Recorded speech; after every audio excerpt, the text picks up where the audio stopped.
Hello and welcome everyone to the July 2023 Arts and Culture Accessibility Cooperative Morning Meetup. My name is Natalie Webb and I'm the Art and Accessibility Coordinator with MindsEye. I will be the facilitator today. I'm a 30-year-old white woman with long brown hair. This webinar will be recorded. The recording will be emailed to all registrants in a few days. Along with the recording, you'll also receive a list of resources. The video will also be available on MindsEye's YouTube channel. Today, we'll be using the Q&A box as well as the raise your hand function. Please feel free to go ahead and drop your questions into the Q&A box, and we'll try to get through as many of those as we can at the end. Also, at that time, you may raise your hand if you would like to speak, and we'll permit you to turn on your microphones. Closed captions are available via Communication Access Real-Time Translation. Just select the CC button on your bottom toolbar. We also have American Sign Language interpreters with us. Select the interpretation option on your menu, which looks like a little globe to select the channel. Live audio description is also available. Please use the live voice code 803124. I'll also post a QR code for that shortly. Chat to everyone has been disabled due to its interference with screen readers. You may still chat directly with panelists or me as the host. If you aren't already a member of our Facebook group, you can find us at facebook.com/groups/ACACSTL.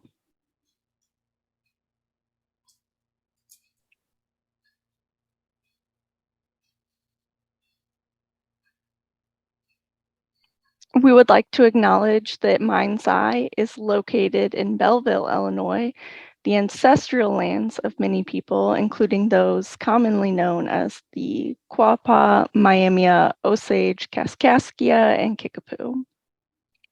We also acknowledge those who passed near our area during their forced removal, including the Cherokee, Delaware, Sac and Fox, and Shawnee. The process of knowing and acknowledging the ground beneath our feet is a way of honoring and expressing gratitude for the people on this land before us.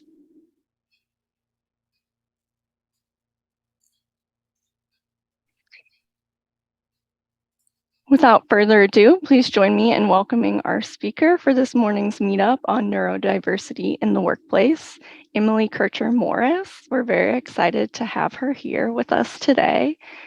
And I will go ahead and turn it over to you, Emily. Thank you so much for being here. Thank you so much for having me. I'm really excited to be here and be chatting with you. I will let you know, Natalie mentioned about doing Q&A at the end, and so I've kind of got my dual monitors here, but if you put something in the Q&A or whatever, I won't see it. I kind of keep that over to the side because otherwise I get super distracted and lose where I'm going with things, but we should have some time to have some discussion and questions at the end. So yeah, I'm very excited to be here and be talking about this. We really are starting to understand what it means to be living in a neurodiverse world. And so we're going to talk today just about some of the things that should maybe be a starting point for us when we are thinking about how we can be inclusive as far as neurodiversity goes in the workplace. So I like to start off just kind of with a little bit of an analogy, and I recognize that the neurodiversity movement is really very new. Some people are very, very aware of it and very involved in the neurodiversity community. Others are unfamiliar with the term. I mean, there are times when I go and speak to people and they're like, neuro what? And so I always like to kind of start with that baseline and just kind of get everybody on the same page. So these are peppered moths, if you've ever seen them before.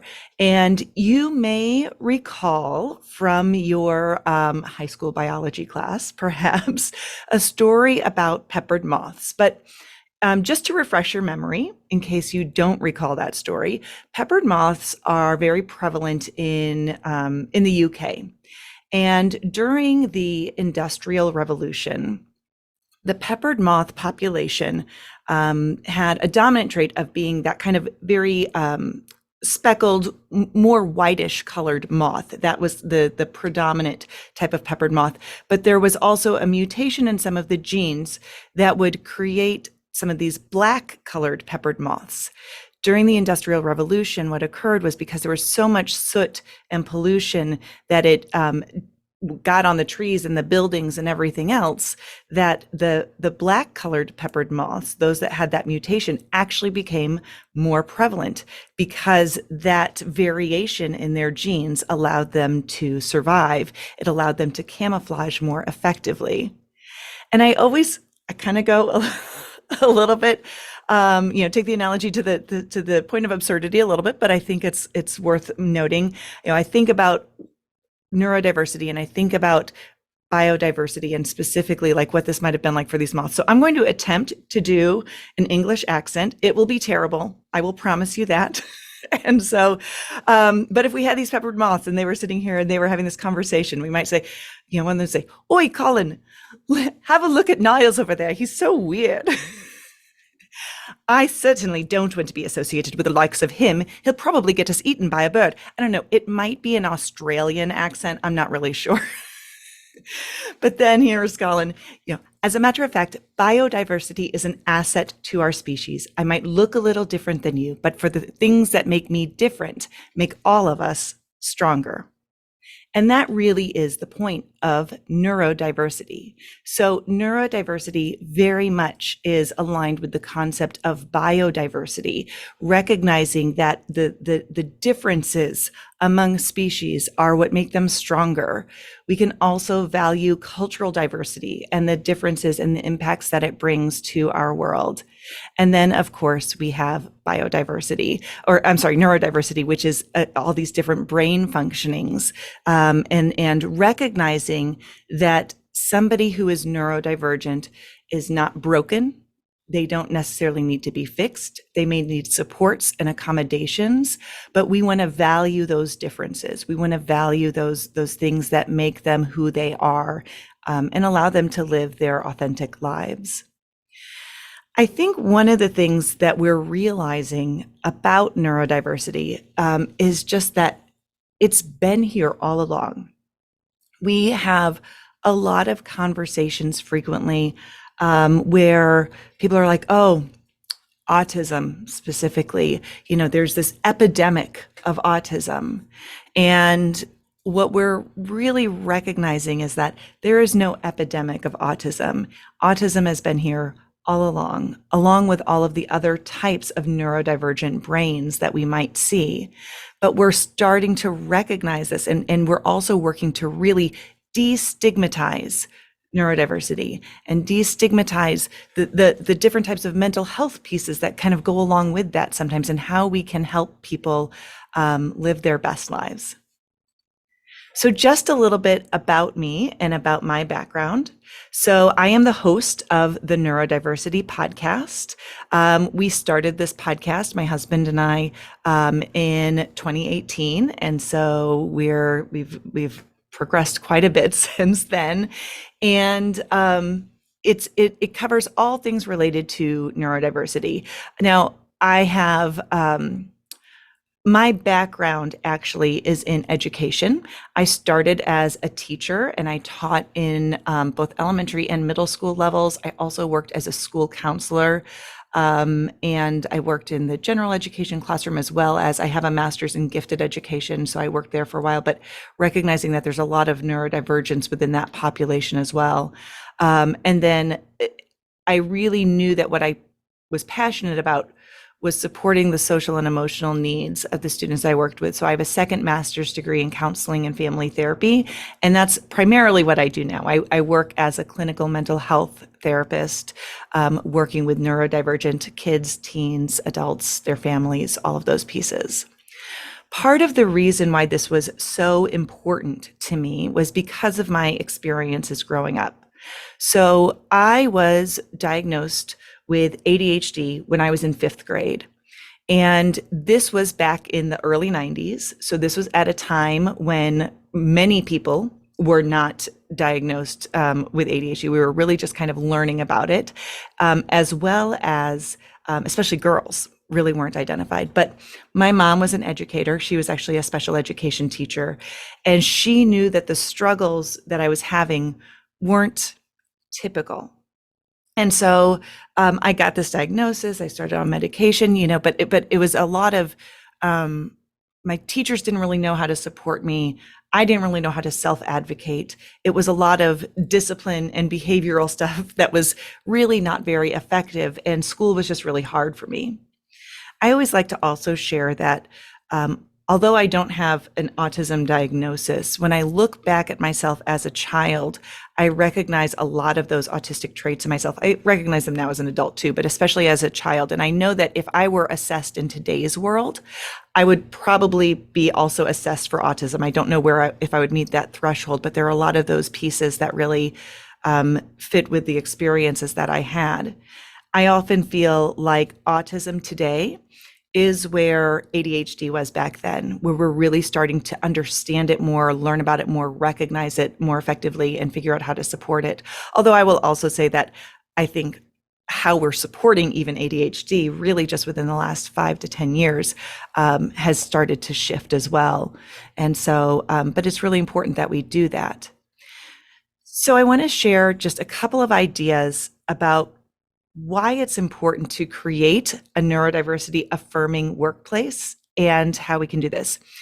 Now, when we talk about what neurodiversity affirming means, I really just like to emphasize neurodiversity affirming refers to the fact that it recognizes that people have different brains, different abilities, different struggles, all of these pieces.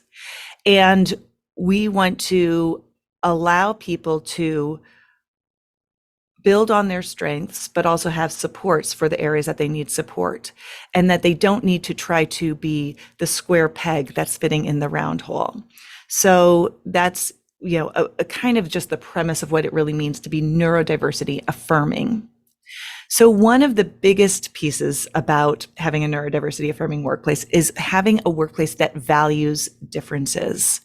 Recognizing that there are all kinds of minds and all kinds of ways of being, and all of those are valid and okay and bring something to the table. When we think about the barriers that are in place for people with any type of disability to be in the workforce, we recognize that workplaces need to be better at valuing differences.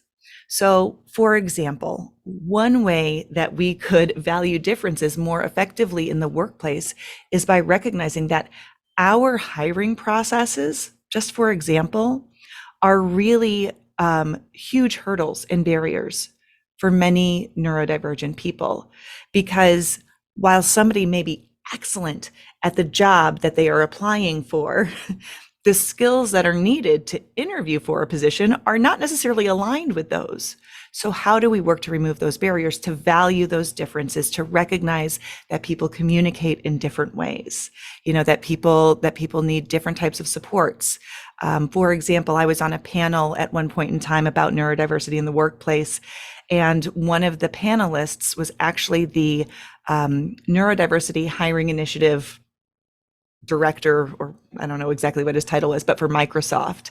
And he was talking about how important it is to recognize that the way that we do certain things does not always have to be the way that they're always done. So for example, what is the harm in providing interview questions to somebody who has more difficulty with immediate communication, social communication? Like if we give them the questions in advance, or if we allow them to text their responses rather than having to do it face to face. Like there are a lot of ways we can do this to recognize and value those differences, to really allow those people to reach their full potential and find it benefits everybody. It benefits the individual and it benefits the workplace. So we want to value those differences.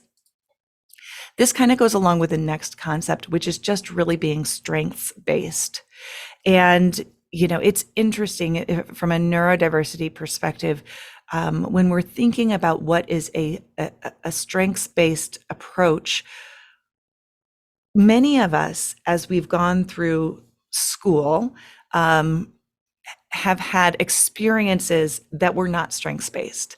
In general, and there are exceptions depending on specialized schools and different things, but in general, schools, first of all, have a very regimented curriculum that everybody goes through, no matter your strengths or your struggles. If you do have struggles, maybe you have an individualized education program, and that, again, is mostly focused on remediation, not necessarily on strengths. And when people leave school and get into the workplace, they have this ability to find their strengths, to be able to do things that maybe they weren't always given the opportunity to do in the past. I'm sorry, my computer decided to do a security scan right at that moment. I had to close that out. So anyway, so when we think about being strengths-based, though, in the school system, a lot of times what you'll hear people say is, well, the reason we do this, the reason this student has to be able to do this particular task is because that's what it's like in the quote unquote real world. Well, let's think about this. In the real world, it's very rare that we are asked to always do the thing that is our weakness. We generally go into careers that are in our areas of strength. Additionally, if I'm in a workplace and I have a team of people that I'm working with, and I'm not good at a particular task, I can go to my colleague and say, hey, you know what?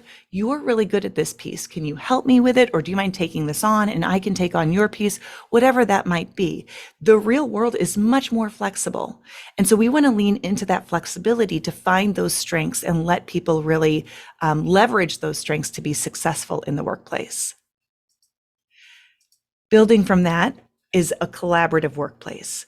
When we have a workplace that is collaborative, again, everybody building on their strengths, sharing ideas, sharing tools, working together, recognizing that some people might need certain accommodations, whatever that might be, we can really do all of that and have that collaborative environment. And then the last piece here is flexible communication, which can mean a lot of different things. So for example, I think this may be the first presentation that I've done where I've had a sign language interpreter, which I think is amazing. And we have obviously closed captioning, all of these different pieces. So that's one aspect of flexible communication.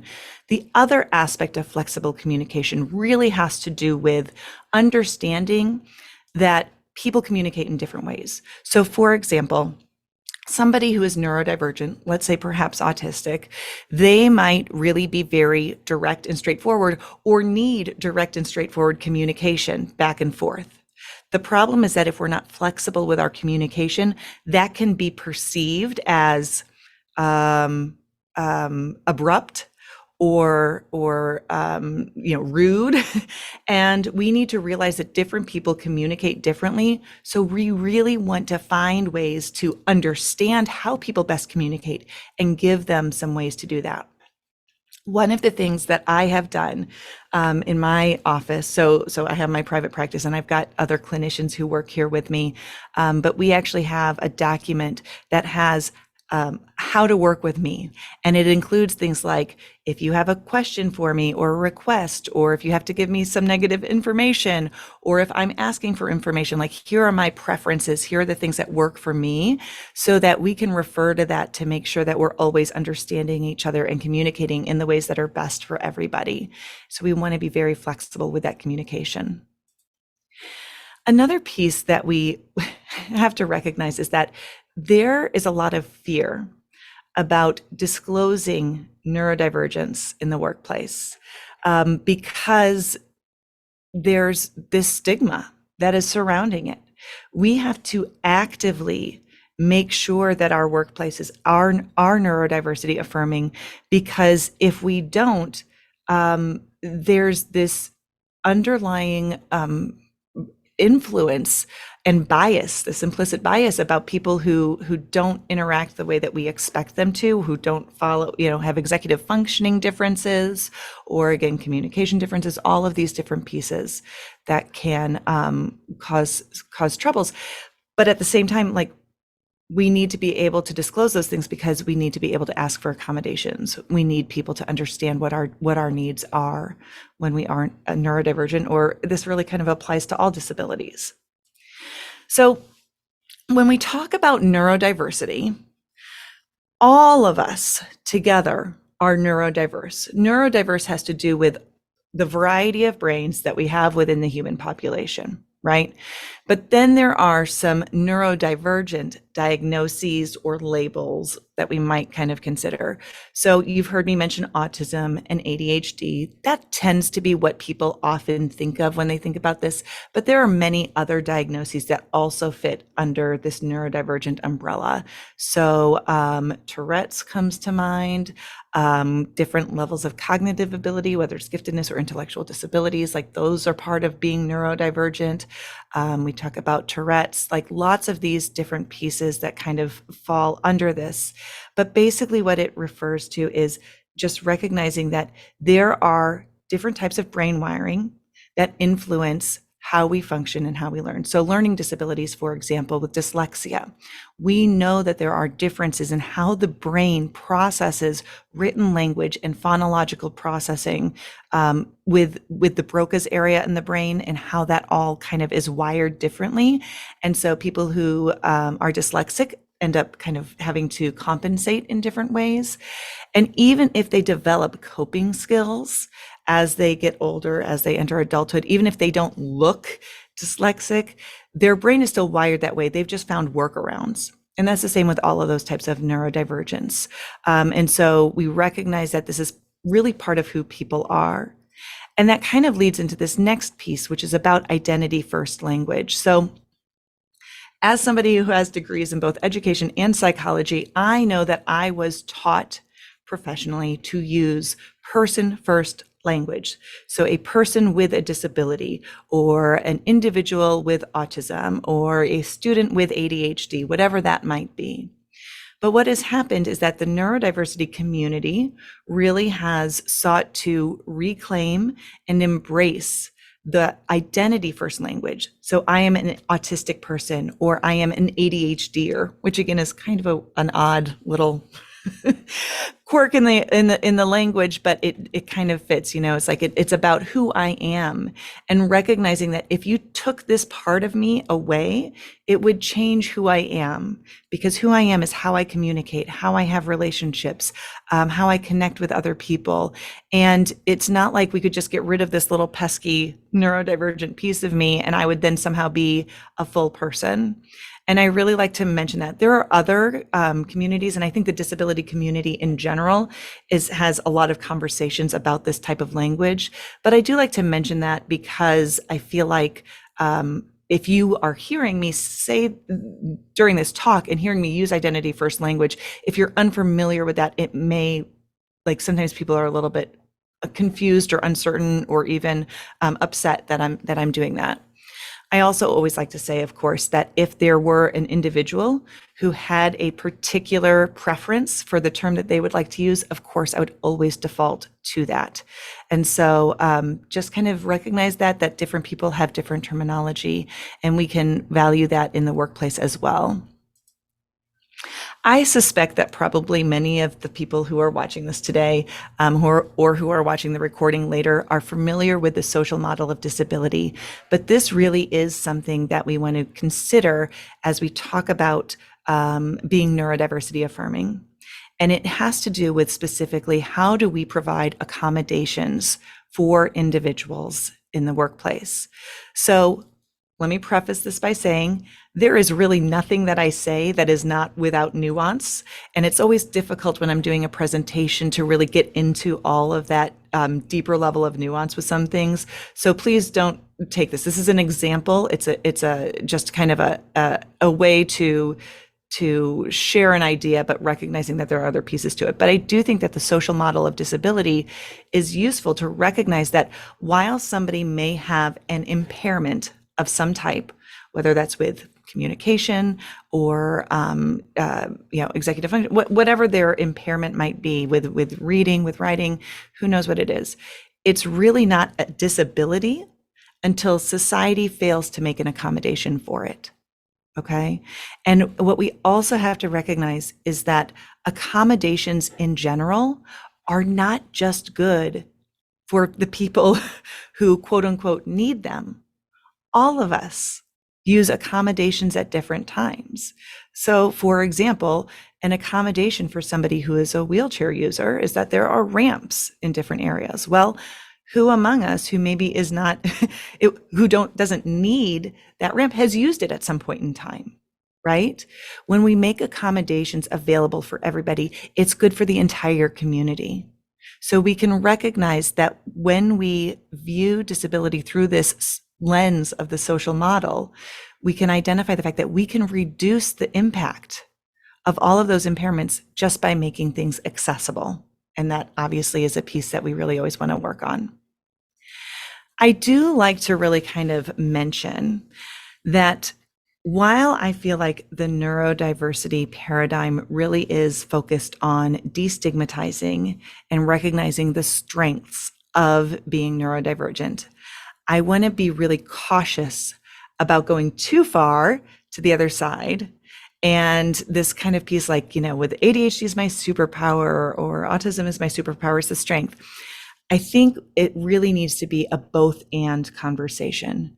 I recognize for me, part of being ADHD means that I am I have a lot of divergent thinking and creativity, and I'm very motivated. Like, I like to be busy. I like to be doing things. And those are things that have driven me, and those are strengths. But that doesn't mean that there aren't difficulties that come along with that. And so when we recognize that it's both and, that's a really important piece, because if we only focus on those strengths, or if we kind of try to frame it as a superpower, we minimize the things the supports that people need. And it makes it harder for people to get the supports and accommodations that would be beneficial. So I'm going to talk specifically about autism and ADHD just briefly. And again, I know that these are not the only types of neurodivergence that are out there, but I do feel like a lot of times when we're talking about being an inclusive workplace, a lot of the things that people struggle with also kind of fall under these. As we mentioned, like if we make accommodations for anyone to use, it can benefit others. But when we think about the autism spectrum, this is a common way that we really perceive this, that it's from less autistic to more autistic. Some people would even say that we're all on the spectrum, which we are not all on the spectrum. We might all have pieces of our personality or our, just our own brain development that kind of align with some of those things, but we're not all on the autism spectrum, but less autistic to more autistic. And this really is too simple of a way to conceptualize what it means to be autistic. A much better way to perceive this is through a web. And so if you think about the spectrum as a web, the way that this kind of really can be viewed is you look at the center, and at the center you have lower support needs.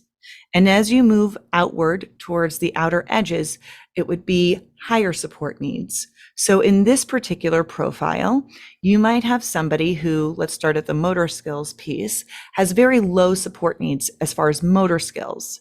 And so they might not have a whole lot of difficulty in mobility, getting around, doing things, but there is an overlap between individuals who are autistic and dyspraxic, which has to do with motor coordination.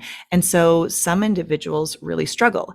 As a matter of fact, some autistic people who are non-speaking primarily are non-speaking because they have such high support needs in the motor skills area. It's not that they don't have the ability to be verbal cognitively, like in their minds, but they don't have the motor skills to be able to speak, in that way. That's one example of how that might manifest. But just to give you an example, their communication style. So they might have support needs that are kind of in the middle as far as communication style, meaning that they may not always pick up on some nuance. They prefer very direct, low context conversations, meaning that everything is very explicit. And so that might be preferential for them. They might have very high support needs when it comes to social comfort or social anxiety. That's not uncommon. We have comfort with routine. So many autistic individuals really feel much more comfortable and safe when they know exactly what to predict and what to expect. And unexpected changes can be very difficult. And so we want to make sure that we're giving a lot of information upfront about those things. Sensory differences, gosh, I actually, we could do an entire presentation on how sensory differences impact people. But in general, many autistic individuals have sensory differences, meaning that they either have hyposensitivity, so undersensitivity, or hypersensitivity to different types of sensory input. And that sensory influence can be so dramatically different for people and really influence how they're able to manage in different environments. And then, of course, areas of interest and passion. So a lot of autistic individuals have that very laser-like focus and special interest. And so we really want to leverage that. That's that strengths-based piece that we can help them be successful. But again, this could be any way. And these are just some examples of some of the characteristics, where you could see this. We can also conceptualize ADHD in this similar way. So recognizing that some of those characteristics, you can have lower support needs and higher support needs, and it looks different in every individual. So being able to sustain attention, or response inhibition, which is just kind of a fancy way of saying impulse control, where they might really struggle with attention to detail. And so we need to provide some supports there. They might do fine with shifting focus and transitioning, regulating emotions. And we don't talk enough about how a lot of ADHDers really struggle with regulating their emotions. There are a lot of different reasons for this in how the brain is wired and the functioning and how that all kind of impacts. But we know that while we talk a lot about inattention, we also talk about, impulsive behavior or hyperactive. Like, those are kind of the two categories with ADHD, but difficulties with regulating emotion is another big piece of this. And so we can look at this in all of these different ways and then kind of figure out what types of accommodations or supports might be beneficial in the workplace. So the double empathy problem is something I like to focus on, because very often in much of the work that's been done in the autism world is about teaching autistic individuals how to communicate in neuronormative ways. The problem with this is that that's very one directional. The double empathy problem focuses on the fact that a neurodivergent person might communicate in one way and a neuronormative person might communicate in a different way, but we both need to work to understand each other. All of the pressure shouldn't fall on one group of people to adapt. We can kind of all do this. As a matter of fact, I feel like with a lot of my autistic clients that I work with in the office, I frequently feel like I'm working as a translator to try to help, whether it's parents or others, like both directions, because there's just different communication styles. And that's one of the biggest troubles that we see with the communication piece. One of the last concepts that I really want to talk about here very quickly is about camouflaging, because many neurodivergent people, I would say many people with, disabilities across the board, camouflage and try to appear non-disabled. But we recognize that there are some big influences here, and we want people not to feel like they have to camouflage. So camouflaging, there are different motivations. So the first one is to hide in plain sight. I don't want anybody to notice me. I just want to blend. And then the other piece of it is to know and be known, to connect with others, to be able to have that relationship and the connection. So people then do a couple of different things. So on the one hand, they might mask. So masking is kind of under that umbrella of camouflaging. And when they mask, they are suppressing characteristics of themselves. So if, for example, they have certain sensory stims, which could be a lot of different things. Like, so for example, I've actually done a very good job of it this morning. I typically am swinging back and forth in my chair, but I'm masking today. I'm really trying hard not to do that as I'm doing this presentation. But usually if I'm in my swivel chair, I'm doing this the whole time. Other people who are on Zoom calls with me often can attest to this fact. And so, but sometimes people mask. Other times people mimic, they imitate other things. They pick up the characteristics and they do them, even though it's maybe not authentic to them, and they may not even really know why they are doing it or why other people do it, but they do that. But then we have the consequences of this. So the first is just that you feel like you're living an inauthentic life. You're not being your true self. The other piece of this, the long-term effects of camouflaging are this odd thing where sometimes people will say like, like, oh, well, you don't seem ADHD, you don't seem dyslexic, you don't seem autistic, whatever that is, which is kind of a very odd compliment to be like, okay, thanks. I guess I'm so good at this that I can just hide all of that. Or the other part is just exhaustion and just feeling overwhelmed all the time because it takes so much effort to do this. So we really want our workplaces to be safe, to unmask, to be who we are, not to feel like we have to have that camouflage in order to blend.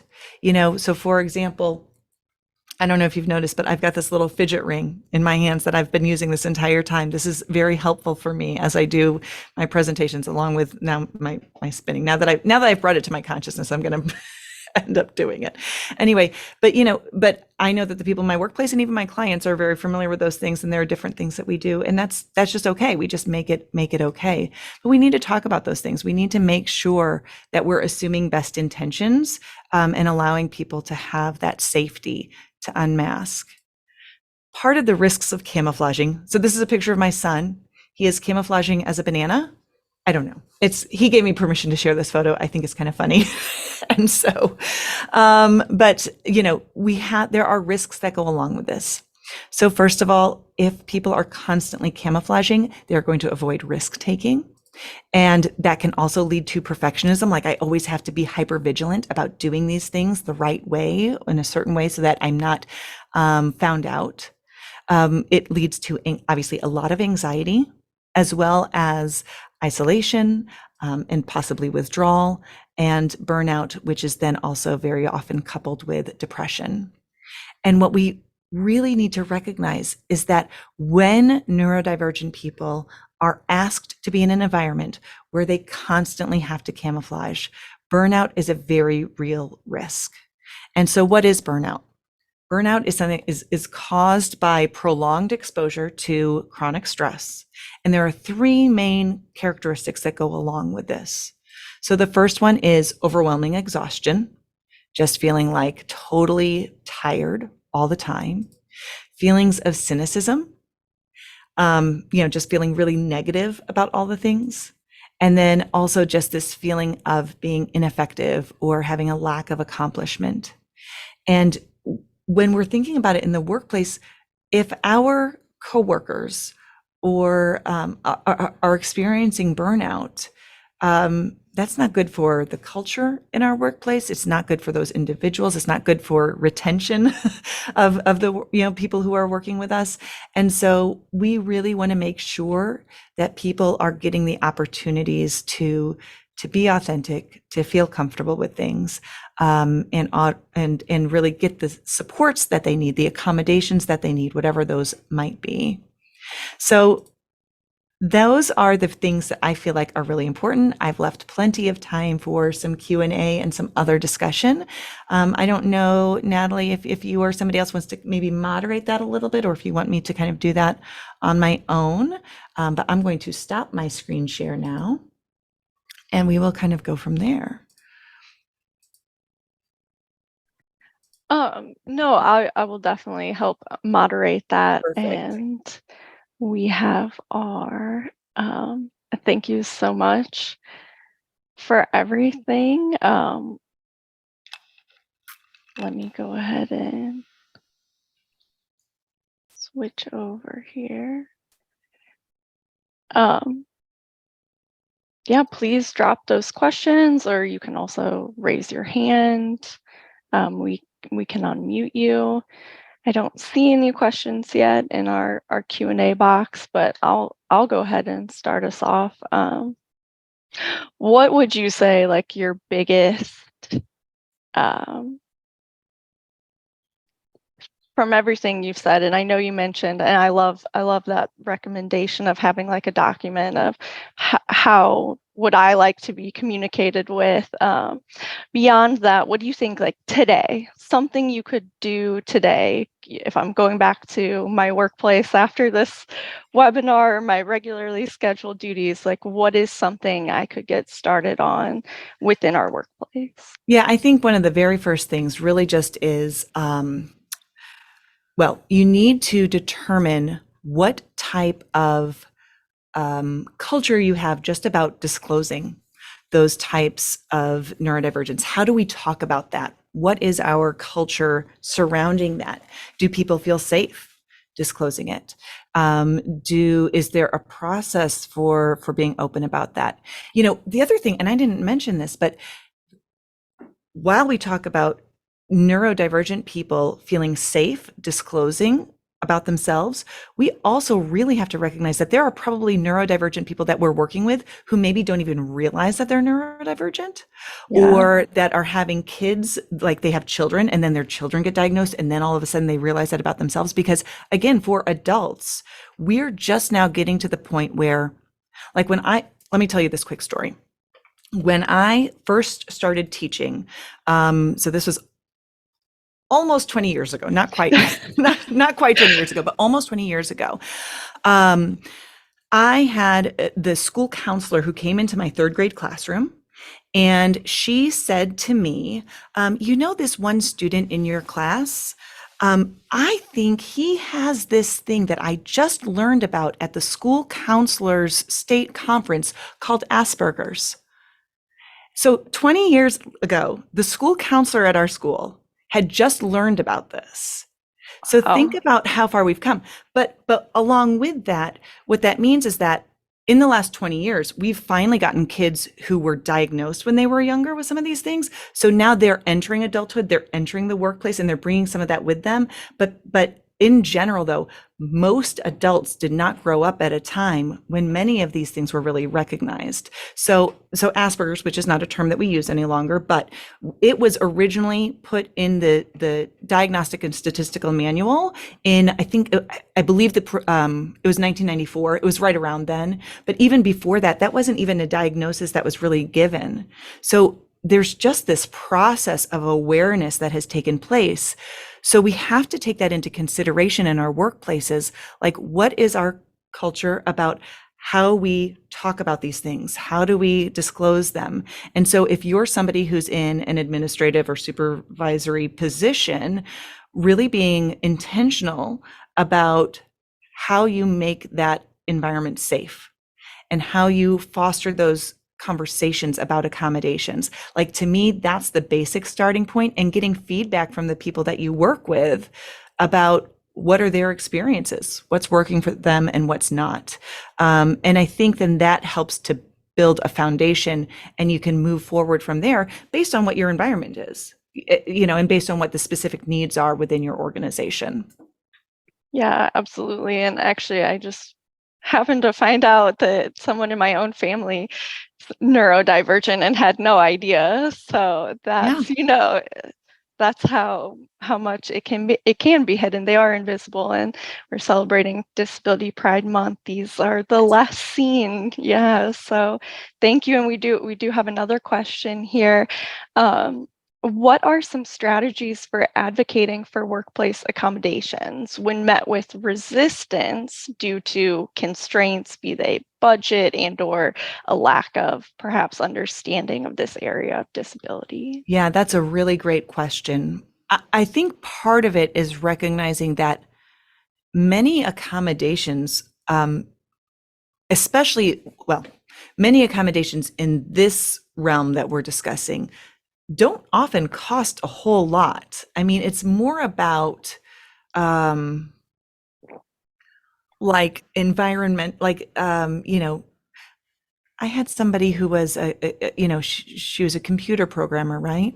And her supervisor was very resistant to her using headphones in an open office workplace because it wasn't part of their culture, but she was neurodivergent. She really it was so bizarre to me because it was such an easy accommodation that influenced very little and would help her be much more productive.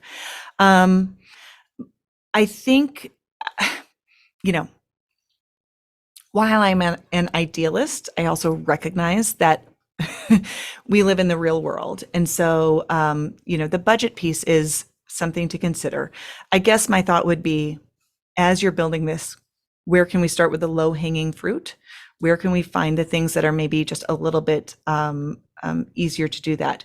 As far as the resistance, as far as understanding goes, that just comes down to education and trying to get people on board. So I do a lot of work with different workplaces with employee resource groups. A lot of times that's where kind of the grassroots organization comes from, where we have employees who are gathering together and asking for some of these supports. But we need, part of it is, it's like that one little meme that I showed about disclosing and the stigma. Like, a lot of times that's where it comes from. People don't know what they don't know. If you have somebody who is the powers that be in your organization and they are unaware of neurodiversity, they can't be neurodiversity affirming. So we need to educate them. We need to give them that information in order to get the momentum going to provide that in the workplace. Yeah, and I mean, I don't identify as neurodivergent, but I struggle with an open work environment like that. Just thinking about it, I feel like if I was in a completely open office, I would want headphones in. Like, I can't imagine. So that seems like just a simple way of Yeah. helping someone. Yeah. Well, and you mentioned that, and again, this from one of those panels that I was on at one point in time, somebody basically said, if we are living in a society where every time somebody needs an accommodation, they have to ask for it, what that basically means is that our society is broken. Like, we Yeah. need to have accommodations, and recognizing, like, again, even if you're not neurodivergent, if you're feeling anxious, if you just didn't sleep well, if you're a new parent, like if you've got, I mean, a million different life things that happen that influence how we're doing on any particular day. It's like, and maybe I need to work from home that day, or maybe I need, like, there are so many ways that we can just be inclusive and flexible. And just by keeping those things in mind and letting people tell us what they need, we give them that option.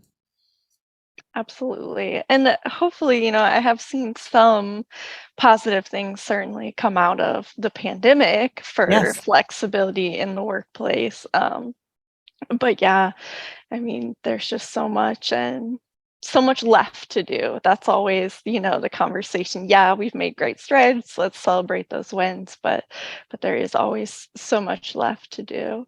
Um, Oh, we have another excellent question, and thank you so much for submitting that last one. We have changing the interview process. Not having good interview skills is a barrier for many. How can that be done?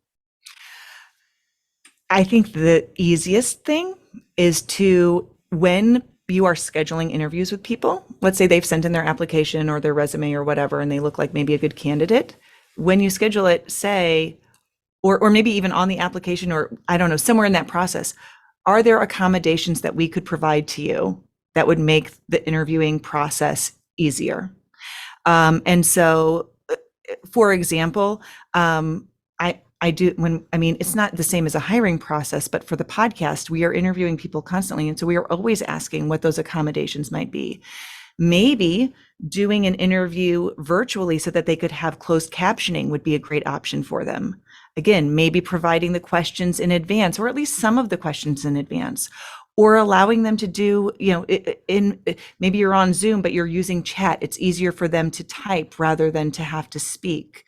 There are a lot of those different things. And again, when you boil it down, there's always a lot of, I want to say always, there's sometimes resistance to providing accommodations.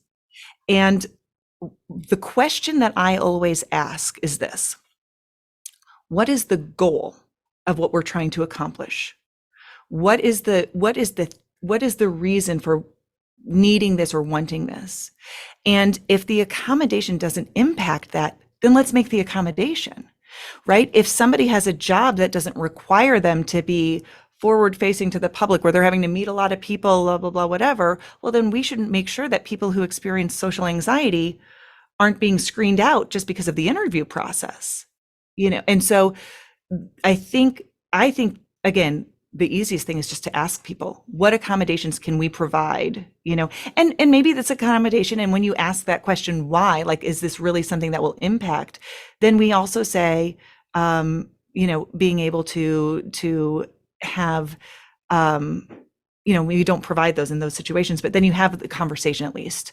Sorry, I saw the little chat thing down there. I really do get super, and so, but it looked like a good other idea. What was this? Oh yeah, a set of headphones are a lot cheaper. Oh yeah, absolutely. Absolutely. Yeah. And I think that's the thing is, with the ADA complaints is that because it's an invisible disability when you're neurodivergent, and because, well, let's just be honest. Many of the characteristics that go along with neurodivergence are very frequently associated with character flaws, right? You're lazy, you're unorganized, you are, you're insecure, so you don't speak, you're not confident, or you're rude, all of these different things. But when you look at it underneath, there's really something else that's going on there. And I think the problem is that a lot of neurodivergent people don't realize what protections there are. And so then also workplaces aren't very in tune with them either. But you're right. I actually do know somebody who sued their workplace and won because they wouldn't make accommodations for ADHD for them. And I mean, I don't think that happens very often because of some of that stigma that I was just mentioning. But I don't know. It's a lot cheaper. Exactly. It's a lot cheaper to make a reasonable accommodation. And I don't think anyone wants it to have to come to that. It No, really doesn't have to come to that. So. Of course not. Of course not. I don't see any more questions. We still have, well, we probably do need to wrap up. So get those in quick. If you have them, we can do maybe one more or raise your hand. I don't see anything here in the next second. I'm going to go ahead and close this out. Well, wonderful. And we will be sending, of course, Emily's information out. Please feel free to contact her for further training, webinars, things like that. It was a great discussion today. I'm going to go ahead and share my screen with you all. And is that the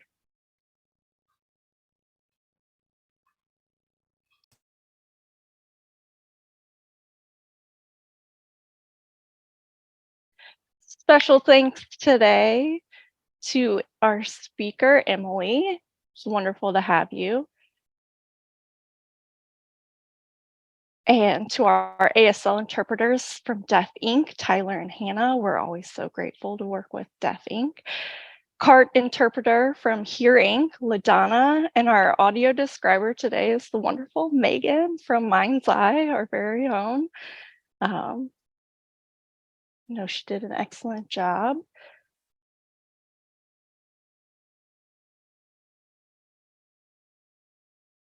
I'd also like to thank our sponsors, Ameren, Illinois. MindsEye is a proud member of the United Way of Greater St. Louis. We would also, of course, like to thank Lighthouse for the Blind for their continued support of the ACAC. If you would like to become a sponsor, we would love to have you. We've kept these meetups free, but we certainly do incur costs. We're always looking for sponsors to help pay for speakers, ASL interpretation, live captioning, etc. If you would like to learn more about that, please email me, Natalie, for more information. We'll include that info in our follow-up email as well. Most importantly, thank you all for joining us. We're always glad to have you. You'll receive an email in the next couple of days with the recording of this presentation and a list of links. If you would take a minute to fill out the survey, it really does help us guide where these conversations go and what can be most beneficial for you all. So thank you all so much, and we hope you will join us for our next ACAC. Have a great day, everyone.